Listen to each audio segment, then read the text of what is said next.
Mahmud, scroll করবেন না। 2 minute সময় দিন, জীবন বদলে যাবে। আপনি কি জানেন সমুদ্রের ফেনার মতো গুনাহ মাফ হয়ে যেতে পারে? রাসূল সাল্লাল্লাহু আলাইহি সাল্লাম সহিহ বুখারীর 6405 নম্বর হাদিসে বলেছেন, যে ব্যক্তি দিনে 100 বার সুবহানাল্লাহি ওয়া বিহামদিহি পাঠ করবে, মহান আল্লাহ তার সমস্ত গুনাহ ক্ষমা করে দিবে, যদিও সেই গুনাহ সমুদ্রের ফেনার মতো। আমরা সারাদিন মোবাইলে গানের আড্ডায় ঘন্টার পর ঘন্টা কাটাই, কিন্তু 2 মিনিট সময় কি দিতে পারি না? এত গুনাহ নিয়ে কবরে কেমনে যাব?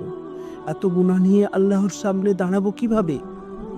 আজ থেকেই শুরু করুন এবং 100 বার বলুন সুবহানাল্লাহি ওয়া বিহামদিহি। আল্লাহ অপেক্ষা করছেন, আপনি শুধু শুরু করুন।